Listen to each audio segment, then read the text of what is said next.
ನಮಸ್ಕಾರ ಸ್ನೇಹಿತರೆ, ನಮ್ಮ ಚಾನೆಲ್ಗೆ ಎಲ್ಲರಿಗೂ ಸ್ವಾಗತ. ನೀವೆಲ್ಲ ಚೆನ್ನಾಗಿದ್ದೀರಾ ಅಂತ ಭಾವಿಸ್ತೀನಿ. ಇವತ್ತಿನ ವಿಡಿಯೋ ನಿಮಗೆ ತುಂಬ ಇಂಟ್ರೆಸ್ಟಿಂಗ್ ಆಗಿರುತ್ತೆ. ಬನ್ನಿ ಇವತ್ತಿನ ರೆಸಿಪಿ ಏನಂತ ನೋಡೋಣ. ಇವತ್ತಿನ ರೆಸಿಪಿ ಕ್ರಿಸ್ಪಿ ಆಲೂ ಸಮೋಸ ರೆಸಿಪಿ. ಮೊದಲಿಗೆ ಇದಕ್ಕೆ ಬೇಕಾಗಿರುವ ಇಂಗ್ರೀಡಿಯೆಂಟ್ಸ್ ಯಾವ್ದ್ಯಾವ್ದಂತ ನೋಡ್ಕೊಳ್ಳೋಣ ಬನ್ನಿ. ಫಸ್ಟು ಈರುಳ್ಳಿ 5ರಿಂದ 6, ಆಲೂಗೆಡ್ಡೆ 4ರಿಂದ 5, ಕೊತ್ತಂಬರಿ ಸೊಪ್ಪು, ಹಸಿಮೆಣಸಿನ್ಕಾಯಿ 4ರಿಂದ 5ನ ಎಲ್ಲನೂ ಪುಡಿ ಪುಡಿಯಾಗಿ ಕಟ್ ಮಾಡ್ಕೊಂಡಿದ್ದೀನಿ. ಇದೆಲ್ಲ ನಾವು ಸಮೋಸ ಫಿಲ್ಲಿಂಗ್ಸ್ಗೆ ಯೂಸ್ ಮಾಡ್ಕೊಳ್ತಾ ಇರುವಂಥದ್ದು. ಈ ಥರ ಕಟ್ ಮಾಡಿ ಇಟ್ಕೋಬೇಕು. ನಂತರ ಎಣ್ಣೆ 500 ml, ಖಾರದ ಪುಡಿ 3 table spoon, garam masala powder 2 tea spoon, ಶುಂಠಿ ಬೆಳ್ಳುಳ್ಳಿ ಪೇಸ್ಟ್ 2 ಟೀ ಸ್ಪೂನ್, ಉಪ್ಪು ರುಚಿಗೆ ತಕ್ಕಷ್ಟು, ಮೈದಾ 2 ಕಪ್. ಒಂದು ಮಿಕ್ಸಿಂಗ್ ಬೌಲ್ನ ತಗೊಂಡು ಅದರಲ್ಲಿ 2 ಕಪ್ ಮೈದಾನ ಆ್ಯಡ್ ಮಾಡ್ಕೊಳ್ಳಿ. ನಂತರ ರುಚಿಗೆ ತಕ್ಕಷ್ಟು ಉಪ್ಪನ್ನ ಹಾಕ್ಕೊಳ್ಳಿ. ಈಗ ನಾವು 2 ಟೇಬಲ್ ಸ್ಪೂನಷ್ಟು ಎಣ್ಣೆನ ಆ್ಯಡ್ ಮಾಡ್ಕೋತಾ ಇದ್ದೀವಿ. ಏನಕ್ಕೆ ನಾವಿಲ್ಲಿ ಎಣ್ಣೆನ ಬಳಸ್ಕೋತಾ ಇದ್ದೀವಿ ಅಂದರೆ ನಾವು ಡೀಪ್ ಫ್ರೈ ಮಾಡ್ತೀವಿ ಸಮೋಸಾನ. ಆಗ ಎಣ್ಣೆ ಜಾಸ್ತಿ ಇರ್ಕೋಬಾರ್ದು ಮತ್ತು ಕ್ರಿಸ್ಪಿಯಾಗಿರಬೇಕು ಅನ್ನೋ 2 ಕಾರಣಕ್ಕೆ ನಾವು ಇಲ್ಲಿ ಎಣ್ಣೆನ ಬಳಸ್ಕೋತಾ ಇದ್ದೀವಿ. ಇವಾಗ ನಾವು ಈ ಥರ ಮಿಕ್ಸ್ ಮಾಡ್ಕೋಬೇಕು. ನಂತರ ಈಗ ಇದಕ್ಕೆ ನಾನು ಸ್ವಲ್ಪ ನೀರನ್ನು ಸೇರಿಸ್ಕೋತಾ ಇದ್ದೀನಿ. ನಾವು ಚಪಾತಿ ಹಿಟ್ಟನ್ನು ಯಾವ ಹದಕ್ಕೆ ಮಾಡ್ಕೋತೀವೋ ಅದೇ ಹದಕ್ಕೆ ಈ ಹಿಟ್ಟನ್ನು ಕೂಡ ನಾವು ಕಲಿಸ್ಕೋಬೇಕು.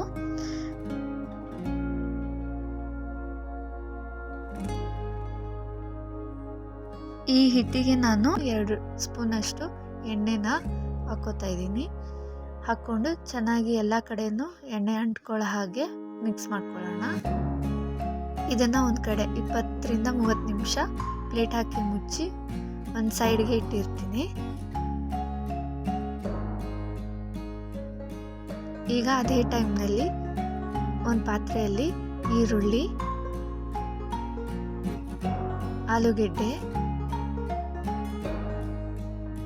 ಕೊತ್ತಂಬರಿ, ಹಸಿಮೆಣಸಿನ್ಕಾಯಿ, ಗರಂ ಮಸಾಲ, ಖಾರದ ಪುಡಿ, ಶುಂಠಿ ಬೆಳ್ಳುಳ್ಳಿ ಪೇಸ್ಟ್, ಉಪ್ಪು ರುಚಿಗೆ ತಕ್ಕಷ್ಟು ಇದನ್ನೆಲ್ಲ ಹಾಕಿ ಚೆನ್ನಾಗಿ ಮಿಕ್ಸ್ ಮಾಡ್ಕೊಳ್ಳೋಣ. ಇದು ನಾವು ಸಮೋಸಾಗೆ ಒಳಗೆ ಹಾಕುವಂಥ ಮಿಶ್ರಣ. ಈಗ ನಾನು ಸೈಡಿಗೆ ಇಟ್ಟಿದ್ದ ಹಿಟ್ಟನ್ನು ತಗೊಂಡು ಬಾಲ್ ಮಾಡ್ಕೊಂಡು ಇಟ್ಕೊಂಡಿದ್ದೀನಿ. ಈಗ ನಾವು ಒಂದು ಬಾಲ್ನ ತಗೊಂಡು ಈಗ ನಾವು ಇದನ್ನು ಫ್ಲ್ಯಾಟನ್ ಮಾಡ್ಕೋಬೇಕು. ನೋಡಿ, ಈಗ ನಾನು ಇದನ್ನು ಫ್ಲ್ಯಾಟನ್ ಮಾಡ್ಕೋತಾ ಇದ್ದೀನಿ, ಲಟ್ಟಿಸ್ಕೋತಾ ಇದ್ದೀನಿ. ಈ ಥರ ಮಾಡ್ಕೊಳ್ಳಿ. ಇದು ಪೂರಿ ಸೈಜ್ಗೆ ಇರಬೇಕು. ಫಸ್ಟು ಪೂರಿ ಸೈಜಾಗಿ ಮಾಡ್ಕೊಳ್ಳೋಣ. ಇವಾಗ 2ನೇದು ಮಾಡ್ತಾ ಇದ್ದೀನಿ. ಇದೇ ಥರ ನೀವು 4 ಬಾಲ್ಸ್ನ ಪೂರಿ ಸೈಜಲ್ಲಿ ಫ್ಲ್ಯಾಟನ್ ಮಾಡ್ಕೋಬೇಕು. ಓಕೆನಾ? ನೋಡಿ, ಇದು 2ನೇದಾಯಿತು. ಈಗ 3ನೇದು.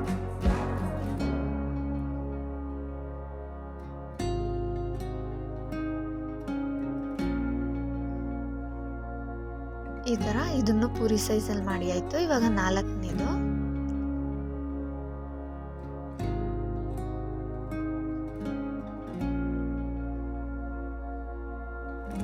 ಇದನ್ನು ಪೂರಿ ಸೈಜಲ್ಲಿ ಮಾಡಿಕೊಂಡು ಕೆಳಗೆ ಮೈದಾ ಹಿಟ್ಟಿನ ಪುಡಿನ ನಾವು ಸ್ಪ್ರಿಂಕಲ್ ಮಾಡ್ಕೋಬೇಕು.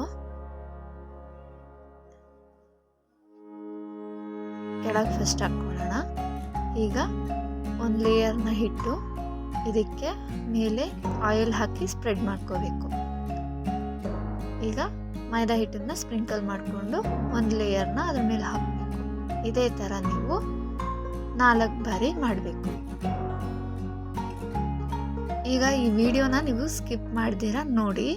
ಏನಕ್ಕೆ ನಾವು ಈ ಥರ ಮೆಥಡಲ್ಲಿ ಮಾಡ್ತಾ ಇದ್ದೀವಿ ಅನ್ನೋದು ನಿಮಗೆ ಎಂಡ್ ಆಫ್ ದ ವಿಡಿಯೋದಲ್ಲಿ ನಿಮ್ಗೆ ಅರ್ಥ ಆಗುತ್ತೆ.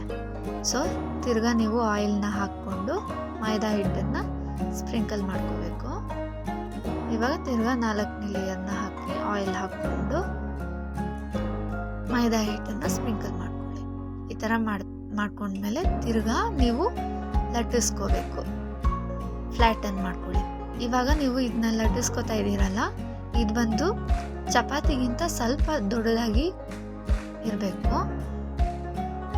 ಈಕ್ವಲ್ ಪ್ರೆಷರ್ ಹಾಕಿ, ಮಧ್ಯದ್ರಲ್ಲಿ ತುಂಬ ಪ್ರೆಷರ್ ಹಾಕಿದ್ರೆ ಹಿಟ್ಟು ನಾವು ಮಾಡ್ಕೊಂಡಿದ್ವಲ್ಲ ಪೂರಿ ಸೈಜ್ ಅದೆಲ್ಲ ಅಂಟ್ಕೊಳ್ಳೋಕೆ ಚಾನ್ಸಸ್ ಇರುತ್ತೆ. ಸೊ ಈಕ್ವಲ್ ಪ್ರೆಷರ್ ಹಾಕಿ.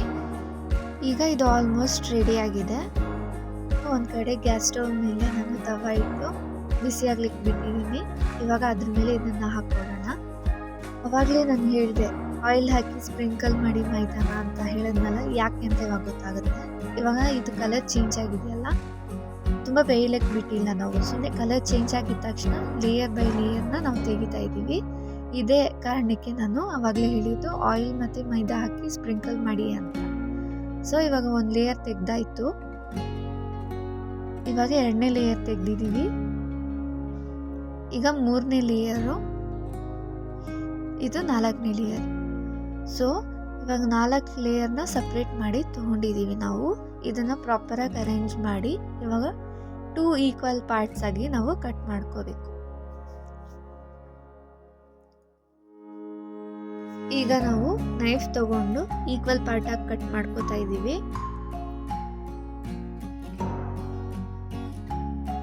ನಂತರ ಈಗ ರೈಟ್ ಸೈಡಲ್ಲಿ ವಿಡಿಯೋದಲ್ಲಿ ತೋರಿಸಿರೋ ಹಾಗೆ ಕಟ್ ಮಾಡ್ಕೋಬೇಕು.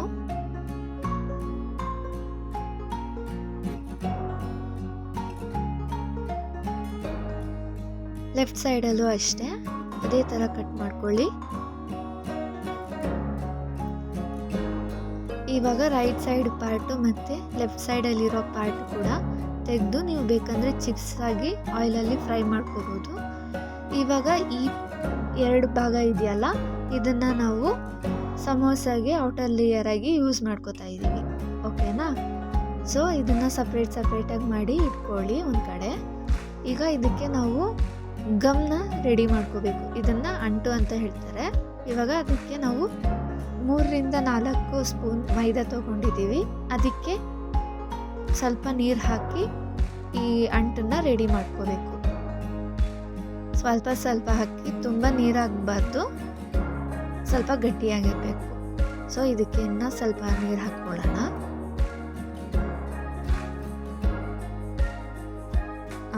ಓಕೆ, ಇವಾಗ ಇಷ್ಟು ನೀರು ಹಾಕಿ ಇದನ್ನ ಚೆನ್ನಾಗಿ ನಾವು ಮಿಕ್ಸ್ ಮಾಡ್ಕೊಳ್ಳೋಣ.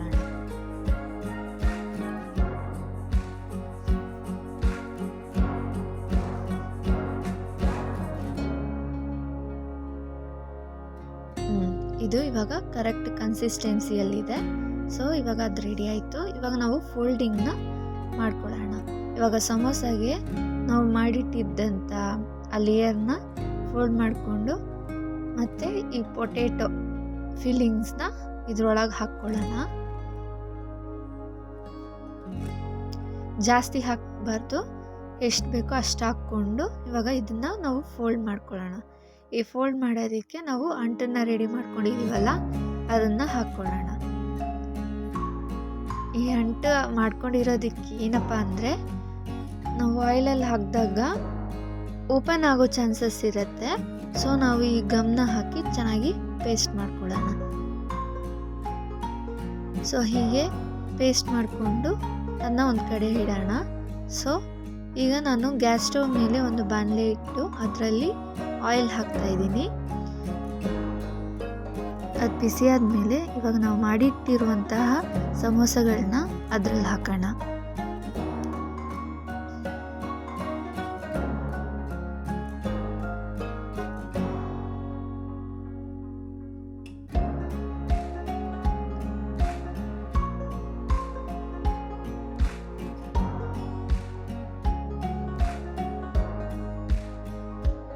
ಇವಾಗ ಇದು ಗೋಲ್ಡನ್ ಬ್ರೌನ್ ಬರೋವರೆಗೂ ನಾವು ಇದನ್ನು ಡೀಪ್ ಫ್ರೈ ಮಾಡ್ಕೋಬೇಕು.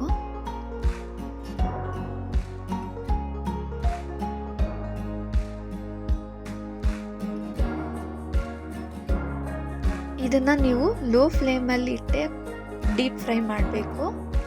ಸೊ ಇದು ಆಲ್ಮೋಸ್ಟ್ ಇವಾಗ ಗೋಲ್ಡನ್ ಬ್ರೌನ್ ಕಲರ್ ಬಂದಿದೆ.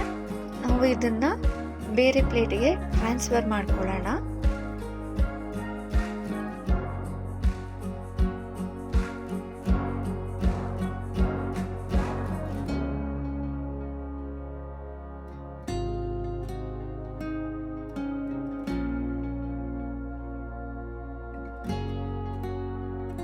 ಫೈನಲಿ ಎಲ್ಲ ಸಮೋಸೆಗಳನ್ನ ಹಾಕಿ ಡೀಪ್ ಫ್ರೈ ಮಾಡಿ ಆಗಿದೆ. ನಾನು ಟೇಸ್ಟ್ ಮಾಡಿದಾಗ ಸಮೋಸ ಕ್ರಿಸ್ಪಿಯಾಗಿ, ಸ್ಪೈಸಿಯಾಗಿ, ಟೇಸ್ಟಿಯಾಗಿತ್ತು. ನೀವು ಇದನ್ನ ಮನೇಲಿ ಖಂಡಿತ ಟ್ರೈ ಮಾಡಿ ಅಂತ ಹೇಳ್ತಾ, ಈ ವಿಡಿಯೋ ನಿಮಗೆ ಇಷ್ಟ ಆದಲ್ಲಿ ಸಬ್ಸ್ಕ್ರೈಬ್ ಮಾಡಿ, ಲೈಕ್ ಮಾಡಿ, ಶೇರ್ ಮಾಡಿ. ಖಂಡಿತ ಮನೇಲಿ ಟ್ರೈ ಮಾಡಲೇಬೇಕಾದಂಥ ರೆಸಿಪಿ ಮಾಡಿ ಅಂತ ಹೇಳ್ತಾ ಬಾಯ್ ಬಾಯ್.